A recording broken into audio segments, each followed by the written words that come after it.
Reawaken to your immortal identity and discover life between life's wisdom.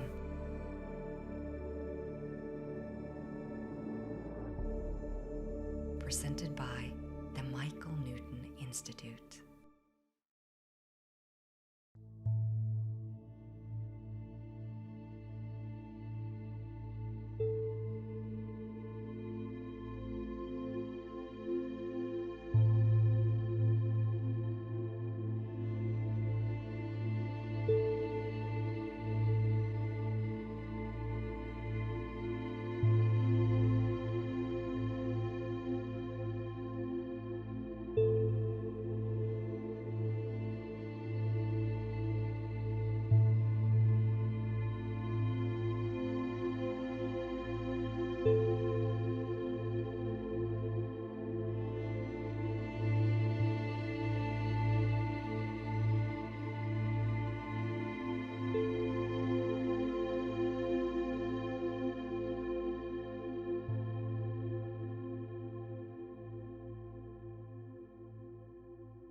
We will not act unless we have a desire. Now, funnily, and again, if you study Journey of Souls, Destiny of Souls, and you study the entire interlife genre, which in the institute that you represent is not just a world, it's almost like a dimension by itself. It is. When you get there, it's the one thing that at least I've figured out is that that's a space of clear-mindedness most of the times, which also means it's a space of emotional equanimity. You rarely find people going into interlives in despair or extremely angry. That normally doesn't happen. It's a different energy out there. And that's what I also find, that the desire quotient is not very high. So in that space, stillness, understanding, and experiencing are part and parcel of what you plan. And yet the earth school can't function unless you have a desire. Yes. So I almost feel that desire is, artificially injected into the system the moment you descend into the earth school, because without that, you can't play this game of life at all. You need that desire, because from that desire comes action, and from that action comes karma. And then you're in the game. What about all the drama that gets created? Of course, Right? because all those are driven by emotions and and feelings, and yeah. It's a sea out there. Yeah. And the more you experience, the more magnetic and hypnotic it gets. That's the beauty of drama. Because then the narratives you are building based on those dramas, you live with them. You think that's your truth. And then truth is nothing but perception. Because what you believed then was your truth. That becomes your truth, and then you're building life on that. But another person at that same point, that wasn't their truth because they perceived it differently. But then the desire and the drama game that gets played out, each feeds the other. Yeah. And as you say, as our awareness rises from the root to the crown, it's all driven by desire, right till the end. The texture of desire keeps changing. Yes. So maybe at the root level, you have a desire for your material aspects of life. You want a car, or you want a great house, or whatever you want. You bring it to the sacral. You want to live a good life, a good partner, good relationship, good food, good clothes. You bring the desire to solar plexus. Again, it's a desire. I want to be in charge of my life. I don't want to get ruffled by X, A, B, C, D, E. Desire at the heart chakra, love and a beautiful life. And this love is not just a person, it's love for life. Desire at the throat chakra, you want to be heard, you want to express yourself clearly. Desire at the third eye, clarity about life purpose. I want to fulfill this goal. Desire at the crown. I want to be enlightened. That also is a desire. So true. Now, in this whole journey of desire, because so I often maintain that the two polar forces of human consciousness are driven by earth and the cosmos. Yeah. Desire drives the earth energy upwards. It's true. Grace guides the cosmic energy downwards. So Right. grace always flows from ground down. You give. Yes. Whereas with desire, you want. It's fine. It's not illegal. Mhm. In fact, the whole model of desire teaches you that if you follow win-win formulas in life, you will evolve. So whenever you act in a way in which your desire can benefit the environment and you, it will have no carry forward karma for you to worry about. Yes. So desire by itself is not illegal. It's true. It's It's great true. as long as you understand the rules. However, unfortunately,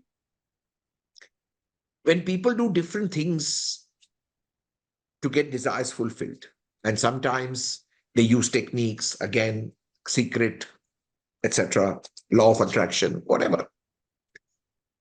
I've yet to meet a person who can say, I had 100 desires and all the 100 got fulfilled with this. No, never happens. And that got me thinking, is it about the technique? Because if it's about the technique, I should pretty much be able to, at least if not 100 out of 100, 99, 95, 90, 90, 80. 80. I'll settle for a 70, but that's not correct. So you normally see it a hit and miss. It does work in a few areas. It doesn't work in a few areas. And then you begin to understand that Earth is a co-creative model. It's not unilateral creation. It's not a desire manufacturing factory of fulfillment. So yes, as a part of the creative facility that runs the school, you've been given some rights to create. But there is also the second locker key that the bank manager holds that's controlled from up there. And it's that combination of both that allows your desires to be fulfilled. Which means that when a desire is not getting fulfilled, the biggest thing you got to realize is that the branch manager is saying this locker is not good for you. Because you're my child, obviously.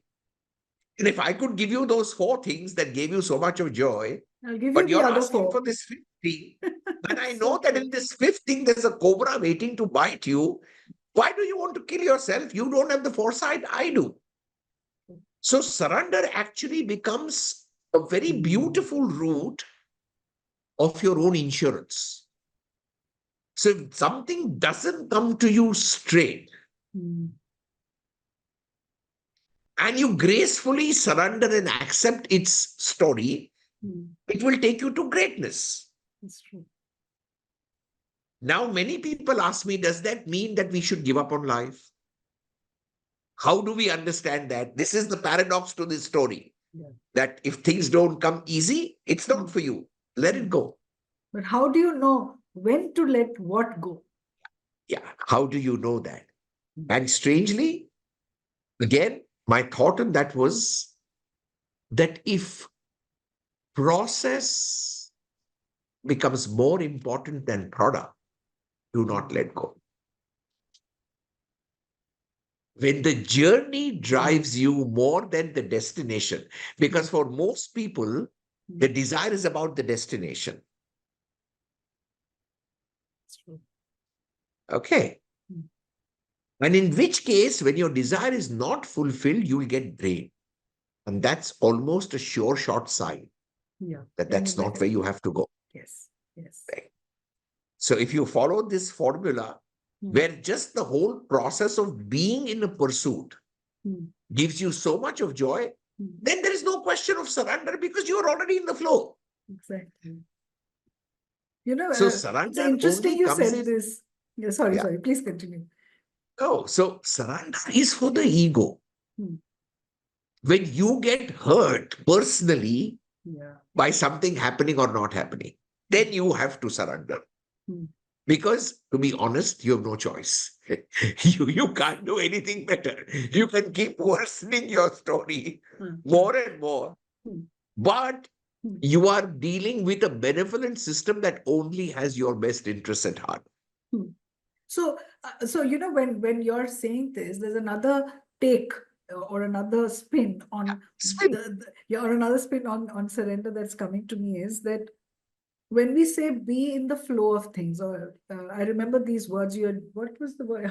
You used to say flow with the flow of life, right? So Yes, when we say yes. flow with the flow of life, then you're surrendering to the flow. So you don't have to swim upstream or do anything. You just flow with the flow. The current will take you along because you're trusting the current. You're trusting the flow. Absolutely. So that surrendering, which would be somewhat akin, or maybe on the other side of the coin, would be acceptance.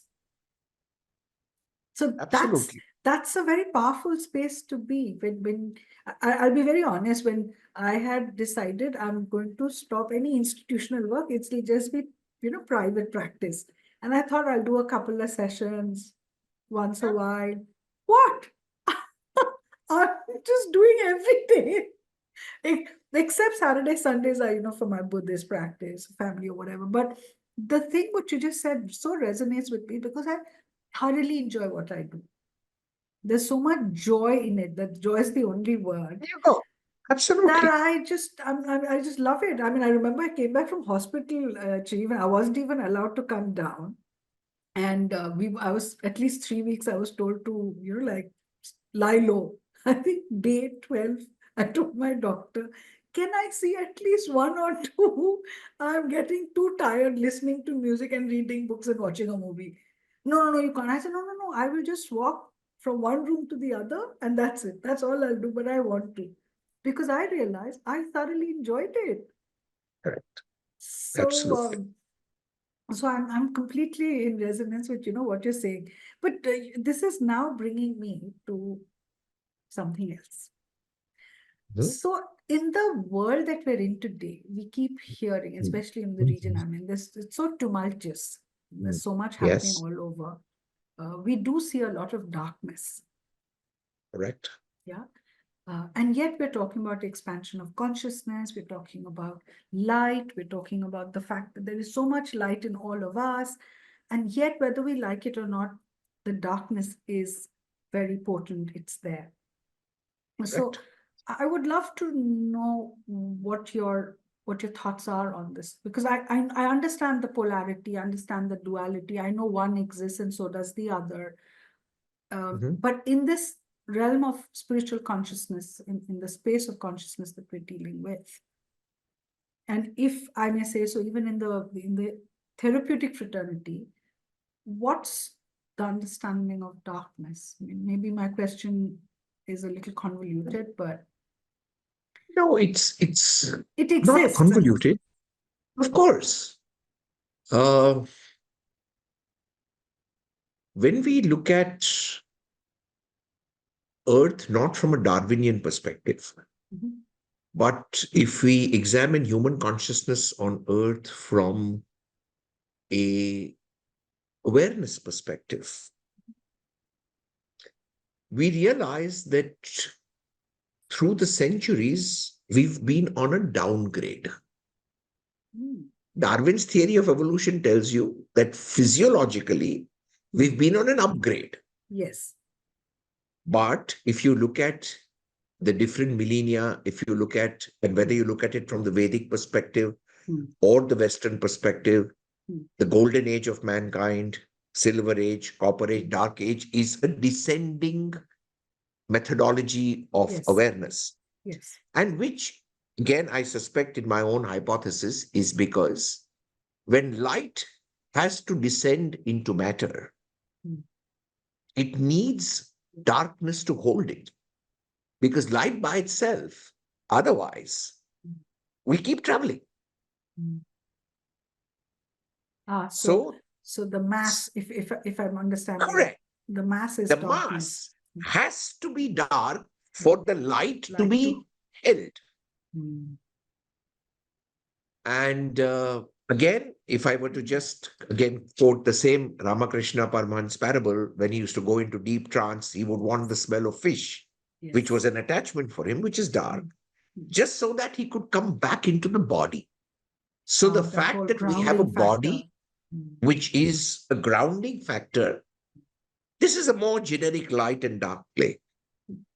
Now, on Earth, from pure light consciousness, you come to a little bit of dark consciousness to ground yourself more. And finally, you're apparently in what we call the dark ages, where light and darkness, or white and black, have intermingled so deeply that almost all life is gray. So the distinctions in our times are very blurred, or were very blurred, because suddenly perspective has come into play. Killing can be dark, it's a perspective. But killing for your country is light, which is perspective. Lying in absolute terms is dark, but lying to protect a child is light. So we've increasingly gone into gray. Yes. Buying insurance policy for your health is considered to be light, but it's technically deeply dark because it makes you manufacture sickness to recover the money.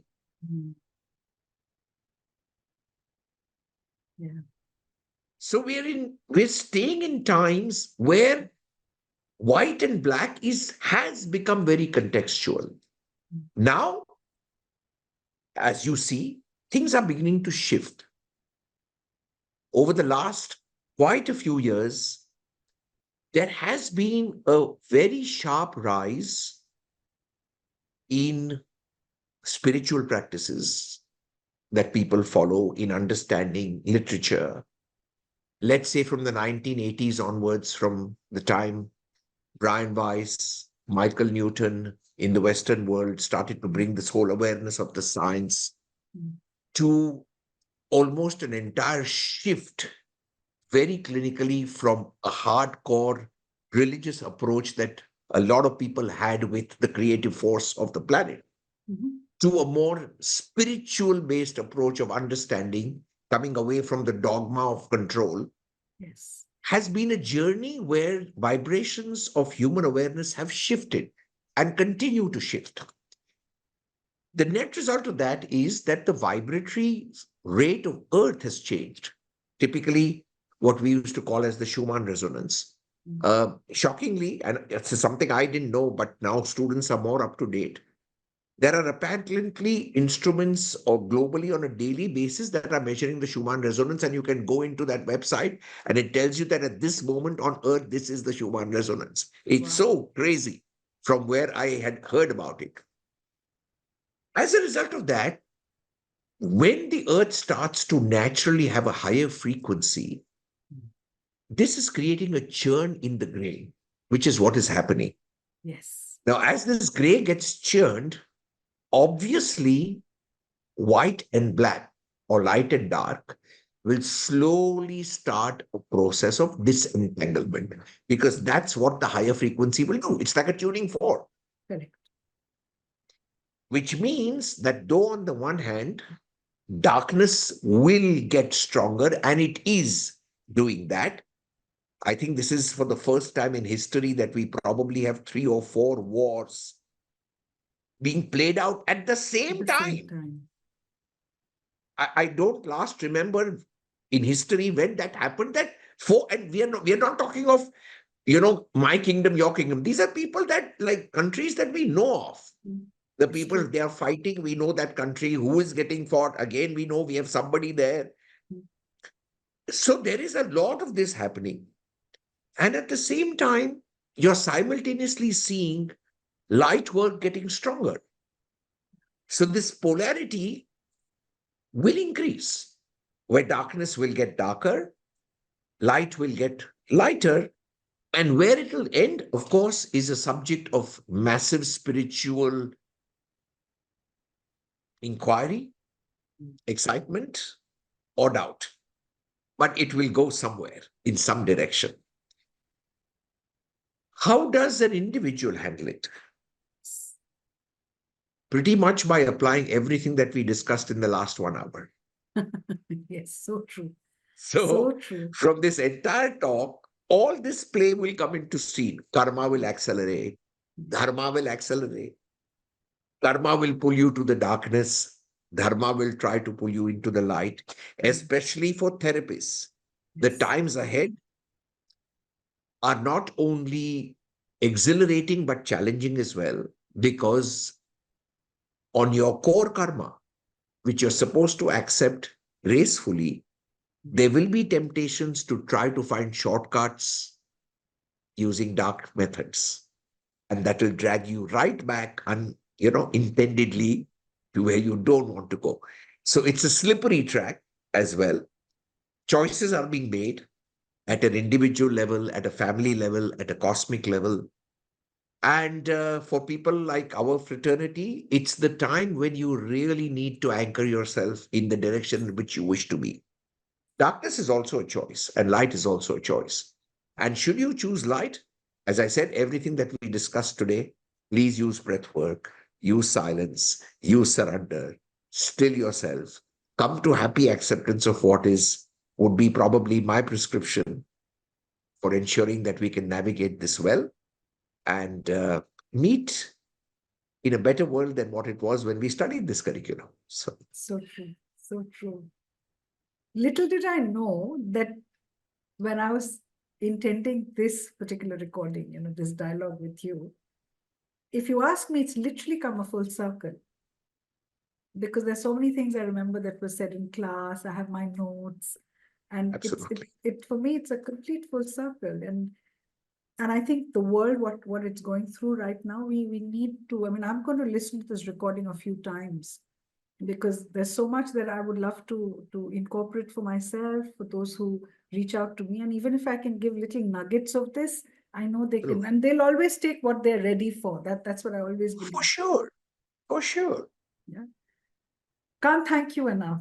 Seriously and truly. Please, Indrani, You it's know, a joy, it's a pleasure. such an And, amazing. at least the last many years of my life have also shown me that therapy, on the one hand, has the power to corrupt your mind as well, because it makes you think that you can fix life. And my biggest personal learning has been that humans are not machines and they can never be fixed. At best, they can be understood to some degree. And who better than Michael Newton's work, this platform, this talk, to get this out to people that nothing is really wrong. You could have just figured out where you are in the game. Exactly. So this has also been something I was really looking forward to very excitedly. And it's been a very, very pleasant hour and a half. And thank you so much. Thank you. Because I also feel, Indrani, that for me, a journey that started in 2009 or 8 with you has come to a point. I call this moving in the different signatures of time, because we normally move through a linear phase of time and then circular. And now, hopefully, with this resurgence in our connection, we might move to spiral time. And let's see that we're getting ready to change the solar system. Nothing is by chance. And I so believe that this was meant to be. And I'm so grateful that I had this time with you. I'm so grateful for all that you've brought to all of us. There's so many of us. And you know that. I don't have to tell you that there is just a lot of deep gratitude, deep respect and regard. And viewers, just keep listening to us, keep tuning in to whatever we have to share. And once again, can't thank you all enough for enabling this. And I can't thank especially this guest, because if I am here today, he just plays a huge role in this. And that's a fact. So I'm just so deeply grateful. Thank you, thank you, thank you so much. Thank you. Bye-bye. Bye.